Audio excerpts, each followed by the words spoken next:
Oh, beautiful for spacious skies, for amber waves of grain, for purple mountains, majesty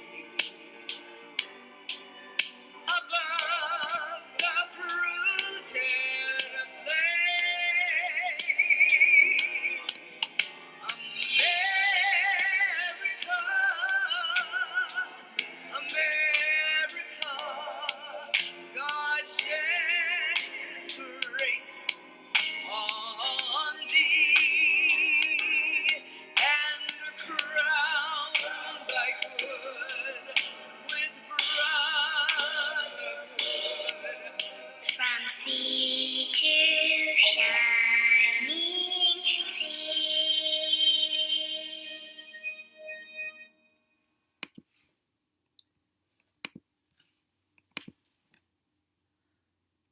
Hello, everybody, and welcome back to Constitutional Conversations.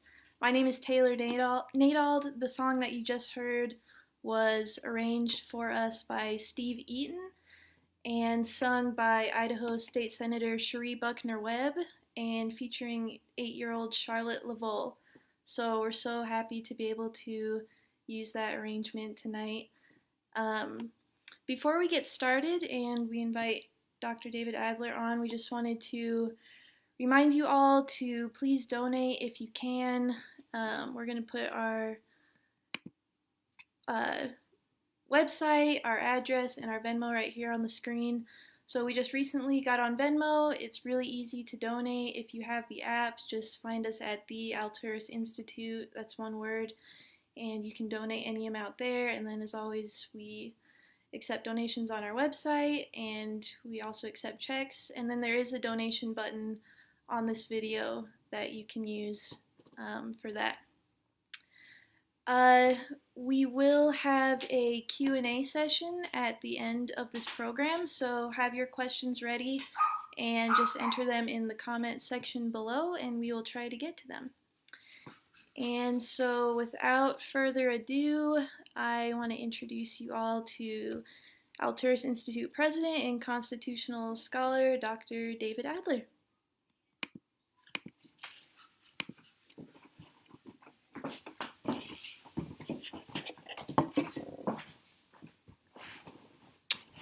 Thank you very much, Taylor, and welcome everybody to our next edition of Constitutional Conversations. Very happy that you can be with us tonight. And once more, let me give a big shout out to our good friend Steve Eaton for that beautiful rendition of America the Beautiful. I really appreciate that, Steve, and also the participation of Cherie Buckner Webb and certainly Charlotte Laveau. Tonight's title is Donald Trump shaping a coup? Is Donald Trump staging a coup? That's a provocative title. I admit that. But let's consider that while historically, over the centuries, people have considered a coup to represent a violent overthrow of government, there is yet another meaning, another understanding of the word coup. And that is a single act or a series of acts that will lead to the result of an illegal change in our political system or in our constitutional system. And so we would ask tonight, is Donald Trump engaged in any actions that might lead to illegal change in our system? The initial premise for tonight's program stemmed from the fact that President Trump, as you all know, told the world that he was not willing to commit to a peaceful transition to power in the event that he lost the election on November 3rd, instead saying that the election is rigged. And therefore, he said, in fact, there might not be a transition, but a continuation. So let's be clear on what those words meant when tens of millions of Americans heard the President of the United States say that he was unwilling to commit to a peaceful transition of power. The historic significance of a peaceful transition to power is not lost on any American. From the very time as schoolboys and schoolgirls that we begin to learn about American government, one of the early and most significant teaching lessons that we all hear from our teachers is, in fact, that after every quadrennial election, that there is, in fact, a peaceful change of power. If the incumbent is fortunate enough to win, then the reality is that incumbent will serve yet another term. And so the thinking here in America has been that there is the expectation of a transition to power. That's a hallmark of American democracy. When we think, moreover, about the significance of that transition of power, we think about what the founders had in mind when they created our system in 1787. They certainly believed, through the creation of the president, that the president would be held accountable to the American people through elections, and then held accountable to Congress and to public opinion. So the reality is that the system created by the framers carried with it the great expectation that the president would be held accountable. We have a technical issue here for a second. I apologize. We'll be right back. Thank you for your patience. Our video is lagging. Apologize for that technical issue. I think it's the first technical problem any organization has ever endured in the history of the planet. Thank you for bearing with us. As I was saying, when the framers created the constitutional system in 1787, including the new invention called the presidency, they had great purpose for holding that presidency accountable. After all, the founding generation had lived in dread fear of a powerful executive because they had considered King George III a tyrant, and their keen reading informed them about the tyrants and the despots across the centuries who had imposed their will upon their people for their own particular interest, often personal, political, pecuniary, and otherwise. And so the framers provided for an accountable president. First, the president would have to be accountable to the Constitution because it was, after all, the supreme law of the land and the source of the president's power. Similarly, the president would be accountable through Congress and also through public opinion. And so this meant that the president's powers were confined, hemmed in at every point. And one of the greatest ways to hold the president accountable, of course, was through frequent elections. You'll all remember John Adams' famous rallying cry during the American Revolutionary period when he said, where elections end, tyranny begins. And so the thought that a president could somehow escape public opinion by evading an election was unthinkable, inconceivable to the founders. So thus, when the current president of the United States says that he may not accept the results of the pending election now less than 30 days away, it sends a very deep, chilling feeling up and down the spines of Americans. The transition to peaceful, to the successor, moreover, reflects a hallmark of the American democracy. If you think about how important a peaceful transition of power is, consider other Western democracies. In France, there's almost an immediate transition of power. It takes about 11 days. I think in England, it's almost overnight. In Canada, it's about 10 days. So there is the expectation in Western democracies for a peaceful transition to power, and indeed a fairly rapid transition to power.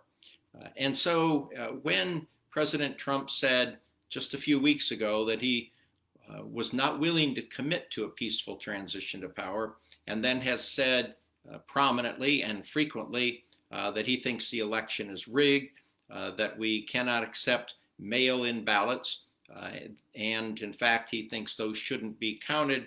And then during the presidential debate just 2 nights ago, that he thought that the American people should rally and protest in the event that the election is unfair. I think we got a deeper insight into his thinking about this current election and where we are heading. So I want to talk tonight a little bit about the implications of that sort of presidential posture and what it might mean for the nation if a sitting president not only refused to accept the results, but engaged in what could only be described as a genuine effort to destabilize our elections. That's where we are tonight, ladies and gentlemen. I think it's no secret to you. The reality is that just today, the New York Times posted a very lengthy story about the impact of President Trump's attacks on the electoral system and indeed on this upcoming election. We see, moreover, that cities and states, police departments around the country, security firms are all fearful of what might occur on election night, and they are bracing for widespread instability. They're bracing for mass protests. They're bracing for violence. And police officers around the country do not expect any time off on election night. This is deeply troubling because we've never faced this in American history. As you all know, from the very first time that a sitting president transferred power, and this was in the case of John Adams, handing off the baton to the first time that George Washington handed off the baton to John Adams, that everything has been very peaceful. And even though members of both political parties have been less than thrilled with those succeeding to the White House, there's never been concern about the need to undermine the election or to declare the election fraudulent or in any way to destabilize the election or to challenge the electoral outcome, except for the 2000 election, which led to Bush versus Gore. The bottom line here is that we live in unprecedented times. The concern among many prominent historians, Pulitzer Prize-winning historians, other prominent thinkers, is that President Trump is engaging in what the Pulitzer Prize-winning historian John Meacham said just a night or so ago when he indicated the president is engaged in a, quote, all-out war against democracy. That's a very serious charge, but there are many who share that view.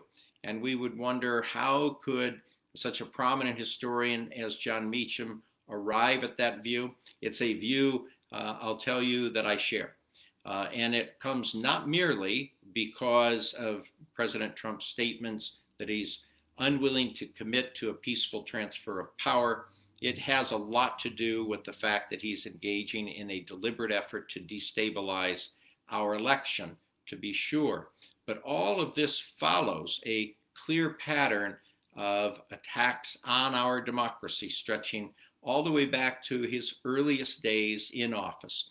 Let me take you for a quick walk back to those early days in January of 2016 and February of 2016 when he assumed his position in the Oval Office. You'll recall that he began very quickly to label members of the press as enemies of the people. This, in fact, was something that he had been asserting while he was candidate Donald Trump, and so it represented a continuation. But in attacking the press as enemies of the people, he was going far beyond what his predecessors had engaged in when they occasionally criticized the press. As you all know, virtually every president has been critical of the press at one time or another, even those presidents who have greatly admired freedom of the press as guaranteed in the First Amendment to the Constitution. And that's because presidents, of course, very much want friendly reporting. They very much want their policies, their politics, their words to be viewed by the American public in the most favorable light possible. And when occasionally a report might essentially undercut the president's expectations, or an editorial in the New York Times or the Washington Post and other prominent papers criticize the president, then you can understand how presidents would be upset. Bill Clinton, for his part, was told after the New York Times had criticized him in a few editorials that they still supported him, that they, in a sense, still loved him. He said, well, fine, how about showing some love? Ronald Reagan, disappointed on occasion with news stories or editorials criticizing him, asked, why can't the press be on our side, meaning the side of his administration? So both Republican and Democratic presidents have, as I've said, criticized the press from time to time, but nobody has so deeply challenged the existence of the critically important institution of a free press the way Donald Trump has. In attempting to bring the free press low, he has borrowed from a deeply troubling line going all the way back to the French Revolution, when those who dared to criticize the government in that period were labeled enemies of the people, and they were immediately prosecuted and killed. And it was a rallying phrase used by the worst kinds of despots and tyrants of the 20th century in the fascist regimes that put to death those who would dare to criticize the regime as enemies of the people. So it was deeply troubling that Donald Trump would use that very, very dark phrase. In addition to that, you'll recall that President Trump began to attack the judiciary's independence. A hallmark of a democracy such as the United States is, in fact, an independent judiciary, so that Americans expect that they can get a fair shake when they go to the courts. Nobody wants to go into a court of law believing that the decision has already been made about their guilt or their innocence or their liability. That's why we have trials. That's why we go through lengthy court cases to determine the proper decisions and the proper sentencing. When President Trump then was attacking the press, attacking the courts and denying the importance of an independent press, an independent court, trying to bend the courts to his will, he was undercutting a very, very important institution in our constitutional system. And of course, ever since then, he has frequently attacked judges who rendered decisions that did not go his way by saying, oh, they are Clinton judges or they are Obama judges. Now, President Trump, given the opportunity to appoint many judges to vacancies, clearly thinks of those judges as his judges, and now thinks of the Supreme Court as carrying a special responsibility to resolve some of the issues coming before the court as soon as next month, including potentially some issues surrounding legitimacy of ballots and the methods for counting ballots in the aftermath of the presidential election. More than that, he has attacked the independence of our independent agencies, such as the Food and Drug Administration and the Center for Disease Control. He has violated the principle of a jointly held power of appointment between the President and the Senate by appointing numerous heads of department on an acting basis. And here the Senate Majority Leader, the Kentucky Senate Leader has conspired with him to undercut the Senate's key constitutional role.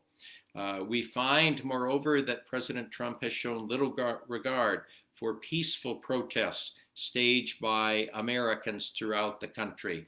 You'll recall that a month or so ago that he used law enforcement to remove peaceful, lawful protesters from the streets in Washington, D.C., in Lafayette Square, so that he could walk to a nearby church and display a Bible.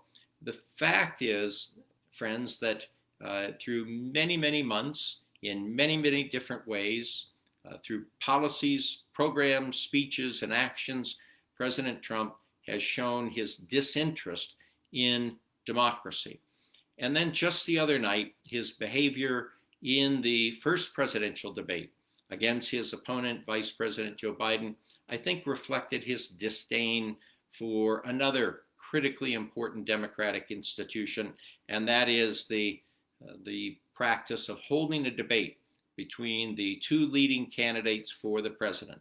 If you think about how important these debates have been, going back to the very first set of debates in 1960 featuring John F. Kennedy and Richard Nixon, you'll recall the solemnity that has surrounded these debates.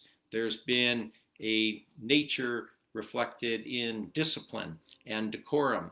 You've seen that the presidential candidates have taken this forum very seriously. They have adhered to rules. And while, of course, there would be an occasional example of crosstalk or candidates speaking over each other, we never witnessed quite the spectacle that we saw the other night when President Trump continually spoke over Joe Biden, continually interrupted and even heckled the vice president, leaving the moderator, Chris Wallace, powerless in a sense to control Donald Trump's outburst.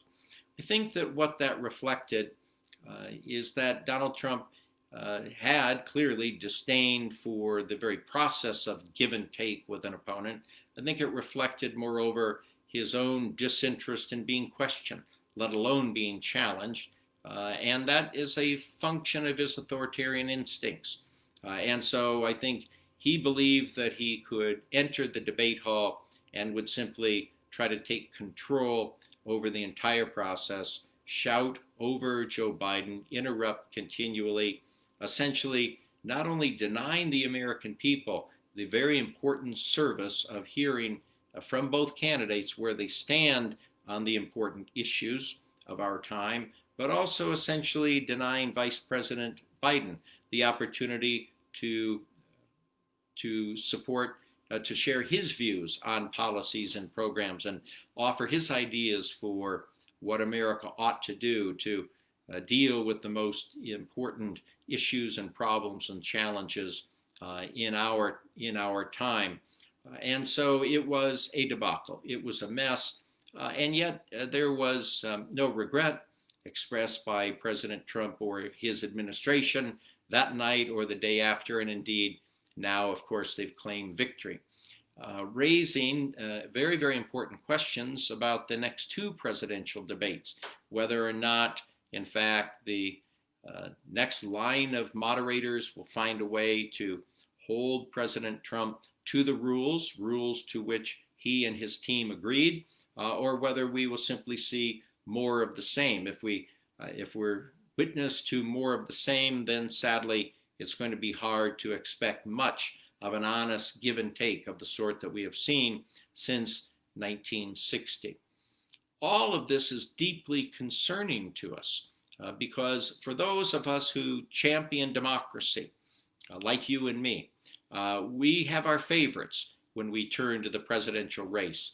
And no doubt you, like I, have been disappointed on occasion with the outcome of the results in a given election. But we understand that's part of the process. As we often say, you win some, you lose some. And it's never been the case since the first debates. And it's never been the case in the history of the United States, where opponents of the candidate who has just won the presidency has ever said, I fear we have just elected somebody who is not a champion of democracy. I fear that we've just elected somebody who does not admire the virtues and values of democracy and the virtues and values of the processes that explain American government. I think we've never been in a position where we've had to even ask that question. Think about it yourselves for just a moment. In your own lifetimes, in your own participation in any number of elections, and perhaps this is your first election, the first time you'll have a chance to vote. Have you ever experienced or have you ever read about a mass of American people deeply concerned about the lack of a commitment by a newly elected president to the Constitution of the United States, to American democracy, to the virtues and values of American democracy. A person who seems disinterested in the process and procedure of government. I think nobody has ever been able to say that about a newly elected president, despite their misgivings about their credentials, despite their disappointment in their policies and their politics. So this is a very new thing, and indeed it is a thing that Americans are experiencing and causing great alarm across the country. So the question arises, if in fact President Trump is not committed to maintaining constitutional government, as evidenced by his statement, for example, that the whole world has heard millions of times through video, that as president he enjoys absolute power, that he can do anything he wants to do under Article 2. That, friends, is not a statement by any president who's ever held the office. Yes, to be true, presidents, as we've observed in our own program, have moved past the Constitution, have violated constitutional provisions in a number of ways over the years. But despite their interest in pushing the boundaries of Article 2, we've never heard a president assert absolute power, because as we understand it in our constitutional system, there is no such thing as absolute power. In the same vein, there's no such thing as an absolute right. And so to hear a president assert the authority to do anything he wants to do under Article 2 is bone-chilling. And so that reflects, once more, I think, his own disinterest in our constitutional democracy. What to do about this? The first thing that we have to say is that Americans should open their eyes. If you love Donald Trump, if you intend to continue to support him, you intend to vote for him, that's your choice. That's a virtue and value of our democracy. But please do understand that in supporting him, in voting for him, go into this with your eyes wide open and understand that you're not electing an ordinary conservative Republican candidate. You're not supporting somebody who is deeply committed to arch Republican or arch conservative values. You are electing somebody who has no interest in the perpetuation of our democracy. When you think about the person that you might be voting to serve in the presidency, and this is a question for all Americans, we ask not merely about that candidate's character, surely a very, very important question, but we ask ourselves, what is that president's vision with respect to the utilization of power? How will the president wield power to advance which particular items, which values, which programs, which policies? We ask that. But let's ask ourselves an essential question this November. Let's ask ourselves, how will this president wield power to promote democracy?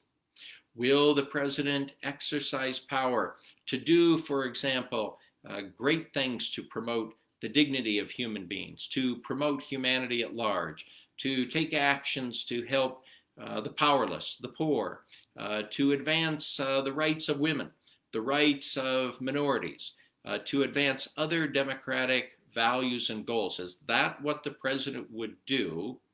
Or would the president utilize the power to advance his own ends, his own business ends, for example, his own particular personal ends, or his own political fortunes, in a way that would serve a particular class of people and not the whole of America?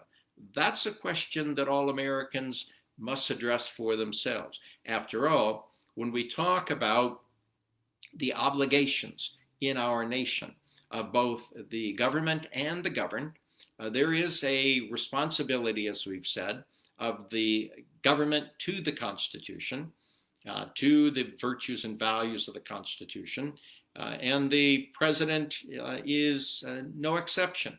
As Alexander Hamilton explained in Federalist in Federalist Number 1, that the framers had embarked on a great experiment, untried throughout the course of history, where people might establish a government through reflection and choice, deliberation and debate. Reflection and choice, if they are to be the motor of our government, require then that the president has to live up to his constitutional duty, and it also imparts to the American people a similar obligation, and that is the American people have to hold the government accountable, and that means hold the president accountable to the Constitution and to our democratic values. That's the responsibility of the American people. So it's a two-way street. If the American people decide that they're not interested in supporting a president who is not interested in democratic values, that's their choice, as I say. But those voters must understand what they'll be getting in return.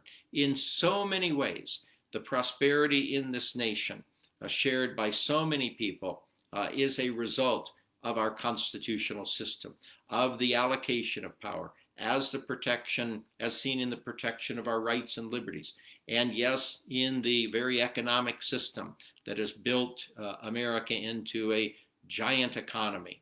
But it's also the case that the system that we've established, far from perfect, obviously, far from perfect, nevertheless requires maintenance. And if in fact we turn our backs on American democracy, you cannot expect to have the same lives that you've led for these years. So Americans have a very important choice to make in November, and they have to decide whether they'll be committed to constitutional government. I wish that I had an entirely different feeling. I wish that in this election I could say with confidence that we have two presidential candidates who are interested in promoting democracy. And while I might have some love for one candidate and not so much love for another candidate, some love for the policies and positions of one candidate, not so much for the other candidate, I would rest more easily at night if I knew that I did not have to worry about whether or not our constitutional democracy would be continued. So we return to the threat that Donald Trump has made, and you've all heard it. The threat as seen in his very words that he would not commit to a peaceful transition in power. Instead, what might follow? Well, here's the scary thing, folks.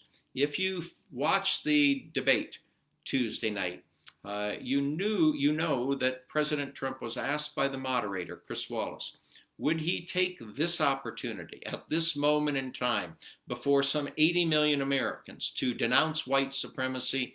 He refused to do so.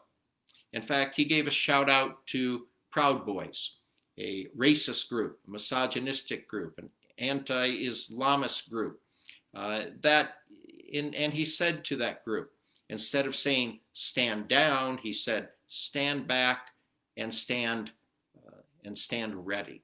Essentially, be ready. Be ready for what? The concern across the country, as reflected in Donald Trump's own words, is that he may well decide to claim victory on election night, even though all the votes will not have been tallied. Some votes can't even be counted until election day. But to claim victory even before all the mail-in ballots have been counted, and then perhaps unleash his supporters to engage in mass protests, civil unrest, perhaps violence, to scuttle the effort to count votes in the mail-in process. And this would essentially undermine our democracy. This is why, as I said at the top of our program tonight, that cities and states and police departments and security firms across the country are bracing themselves for mass protests, civil unrest, and violence. We have to be very concerned about what would occur on election night. At all events, we have to insist that neither candidate can declare victory on election night simply because we know it cannot be a factual statement, given the fact that not all mail-in ballots will have been counted at that point. We also have to understand that there are widespread efforts in various states to suppress the vote. We learned just today that Governor Abbott of Texas has decided to create only one drop-off box for mail-in ballots in the entire Harris County, the largest county in Texas, one of the very largest in the country, forcing people who live in that huge county then to engage in very inconvenient efforts to try to drop off their mail-in ballots. This kind of voter suppression technique is being mirrored and copied in other ways across the nation. This too represents an assault on our democracy. We say fundamentally, if you believe in democracy, then you want people to vote. You want every eligible American to vote to exercise his or her franchise. That is what we expect in a democracy, as opposed to an effort by those in power to suppress the vote. That does not, voter suppression does not promote the basic fundamental value of a democracy, which is that government rests on the consent of the governed. A government that rests on the consent of the governed, as Thomas Jefferson said, is a legitimate government, a just government. But if in fact governmental officials are engaging in tactics and techniques to suppress the vote, then that cannot promote the real goal of a government resting on the consent of the people. Rather, it will rest on the consent perhaps of only a few people, a relatively few people. That's not democracy in action. Look, we all want to win in an election. We understand what is at stake. We all have our favorite candidates, but there has to be a higher ethos, a higher value, and that is that we agree that we are committed to democratic principles and values, and that we are going to adhere to those principles and values and hope that we win, but in the end, accept the results. We don't attempt to undermine the results. We don't attempt to suppress the vote, and we certainly don't say that we are unwilling to engage in a peaceful transition to power. If in fact President Trump were to lose this election, but refuse to relinquish power, then we find ourselves in the deepest, gravest crisis that we have faced since the Civil War. And ladies and gentlemen, it speaks volumes for where we stand tonight, that Vice President Biden would have to say on the debate stage, don't worry, if President Trump does not win the election, he has to leave. He cannot stay in power. Can you ever imagine any candidate for the presidency in our entire history having to say to the American electorate, don't worry, if my opponent does not win, then he will have to leave office. He cannot stay in power. That's never been heard in the history of the Republic. It's shocking to even say it. It's shocking and terrifying that that Vice President Joe Biden would feel the need to say that as a means of calming the public. What do we do when we hear a vice president say those words? We know that we have just heard a 5-alarm bell. We know that we have just heard that fire bell in the night. It's a chilling feeling. And so, ladies and gentlemen, as we've always said in our democracy, that the continuation of our constitutional system depends upon the American people. Depends upon the American people not only to vote, but to hold government accountable and not to accept the displacement of a democracy. If in fact we accept efforts to undermine our democracy and we witness the rise of another system, then in many ways we have only ourselves to blame. either because our eyes are not wide open or because we simply don't care to summon the energy, the will, the commitment to defend our democracy. But if that's where we stand, and that if that's where Americans are today, then our system is indeed caught in the clutches of the gravest crisis that the framers of the Constitution could have imagined. They wrote in the Federalist Papers that the very accumulation of all governmental power in the hands of a single department constitutes the very definition of tyranny. They believed that they had created a constitutional system with adequate structure, with adequate checks and balances to prevent the rise of a tyrant. They expected that Congress could check an ambitious executive. They assumed that the independent court system could check an ambitious executive. But if that system fails because we lack men and women of integrity at the helm, then there's only one last final protection.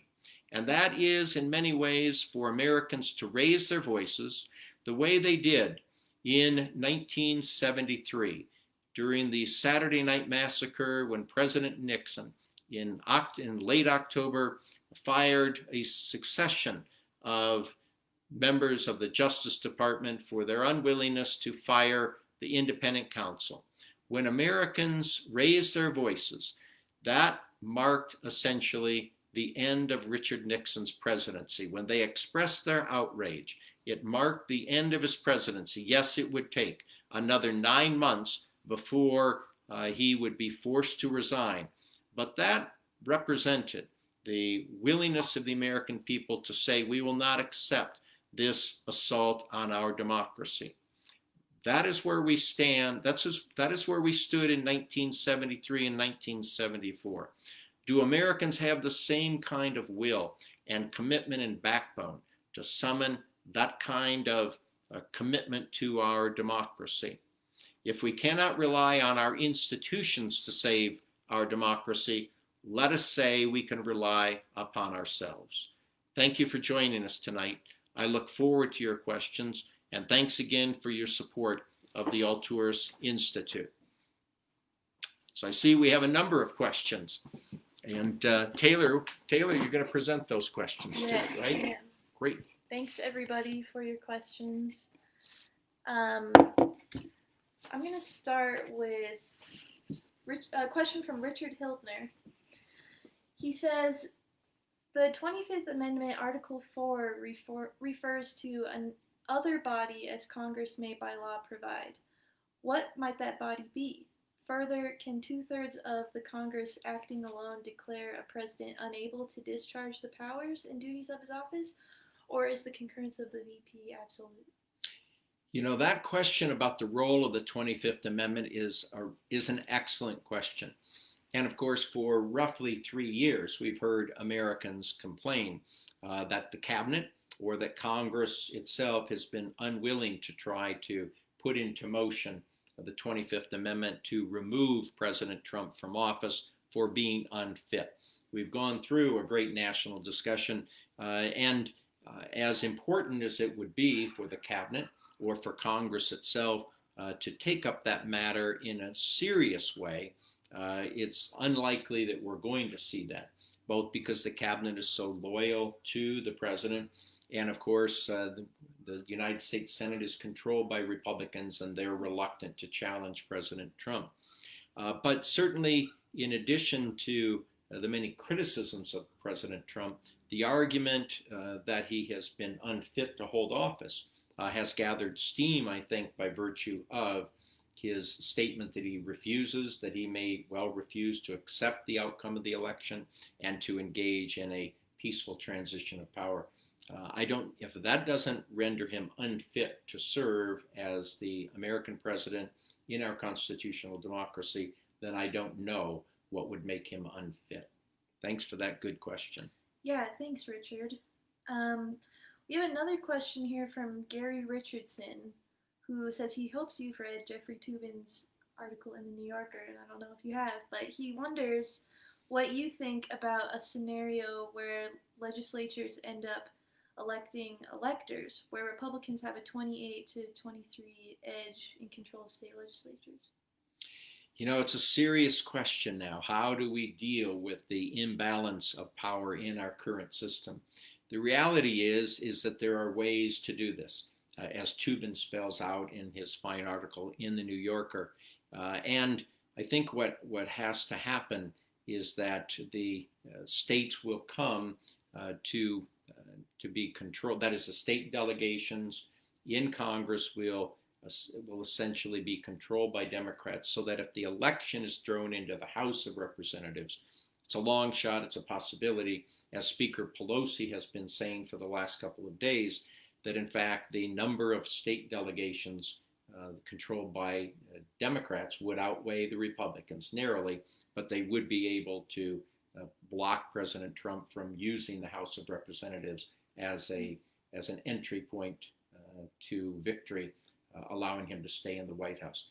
Imagine at this point in time that we here in America have to think about all the different possibilities that an ambitious executive might pursue to stay in power. And I'm reminded of what President Trump said. There would not be a transition, but a, quote, continuation in power. That's un-American. That's the antithesis of an American democracy. Another great question. Thank you, Gary. Another question from Leah Reynolds. She says, Dr. Adler, do you think it would serve Joe Biden and the Democrats to counterpunch more often in the second debate? I like that question very much. And a lot of Americans wonder about that. We certainly like to see a fighter in every presidential candidate. And to some extent, there's probably greater concern to see counterpunching by Joe Biden, given the fact that President Trump at the debate on Tuesday behaved very much like a barroom brawler. And so Americans feel good if there's counterpunching. I think that Joe Biden appeared to be very presidential. He was calm, he was controlled. When he did rebuke the president, he either did it through his practice of looking directly at the American people through in the camera, which I think was very, very effective, because after all, the debate is for the American people. The American people want to know where the two candidates are on particular issues, or he was certainly well within his rights on two different occasions that I recall.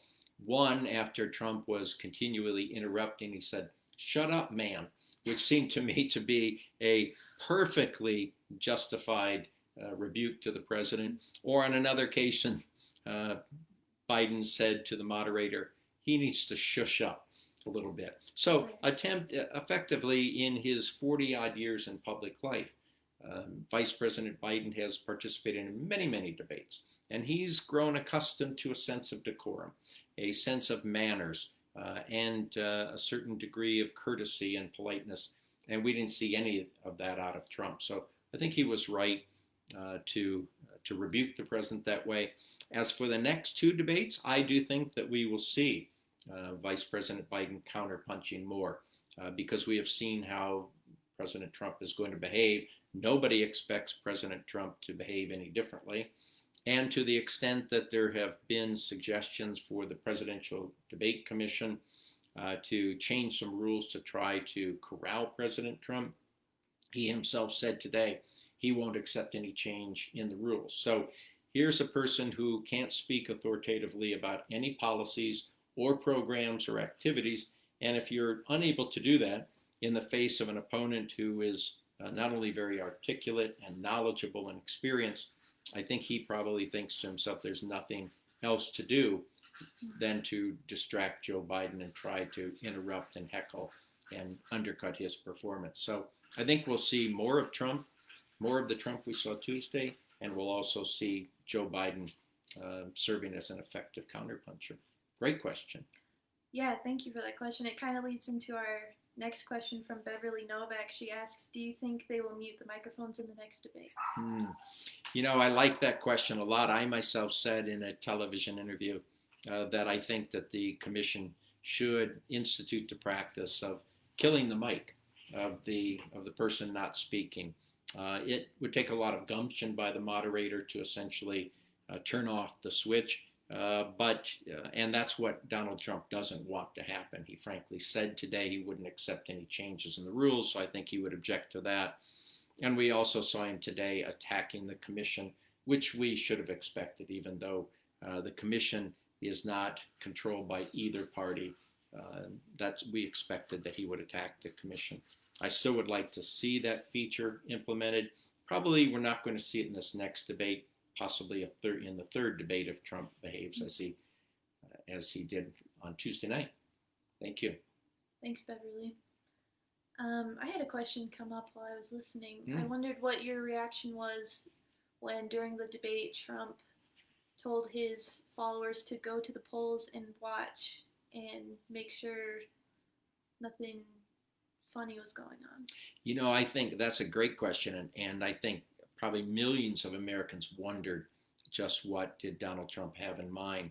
I think number one, it's a means of intimidating voters in the same way that he said he wanted to deploy law enforcement officials at the polls and off-duty cops and private security figures. It's all an effort to intimidate people, scare people away from the polls. But the other thing is that if you have those quote-unquote poll watchers, they're overstepping their bounds. We have official poll watchers. The beauty of our system is that both parties are equally represented at the polling places around the country, preventing any funny stuff, making sure that the elections are run in the most legitimate way. We here in America have been so successful historically to have been spared fraud. There's always going to be a little bit of fraud in every election, but studies show, and the FBI has agreed, never to an extent that it's affected any election. So we've been very lucky, but this time I think President Trump is trying to encourage his supporters to disrupt the elections, and then, which he believes would obviously serve his interest. Right. Thank you for answering that. Troy Hamilton has a question about the VP debate. He says, I think the VP debate will be a much more traditional debate and the candidates will be civil to each other. Having said that, what do you think we will see from the vice president? I agree with Troy's observation. I think these two candidates will conduct themselves with the proper decorum. They will be professional. Certainly that's true of Kamala Harris, who's very smart, very tough, very practiced as a prosecutor. We've seen her in practice, in fact, on the Senate Intelligence Committee. But she'll be conducting herself with the requisite decorum. I expect, moreover, that Vice President Pence will adhere to the traditional expectation of a candidate during a debate for two reasons. One, that's, I think, who he is. But secondly, he can't afford to engage in the kind of behavior that President Trump did. Otherwise, I think those remaining fence sitters will come to the conclusion that neither Trump nor Pence can control himself in a situation where you expect candidates to behave in a professional way. We don't want to see presidents or presidential or vice presidential candidates blowing up in front of 80 million people, displaying ill-tempered manners, unable to control themselves, because they're the people that could end up representing us in the most crucial situations. We want a cool, calm, collected president, not one who lights himself on fire in front of 80 million American people. So I think this next debate held at the University of Utah in Salt Lake City will probably more closely resemble our traditional practices. We hope so anyway. Glad Troy asked that question. Yeah, thank you, Troy. I think that's it for questions. Okay. And so thank you everybody so much for submitting your questions, and feel free to keep submitting them in the comments. Thank you everybody for your donations. We really appreciate it. Those donations help us to be able to continue to put on programs such as this. And thank you, Dr. Adler, so much for taking the time to Thank you, Taylor. Nice to be with you. Good night, everybody. Long live the Republic. Good night, everyone.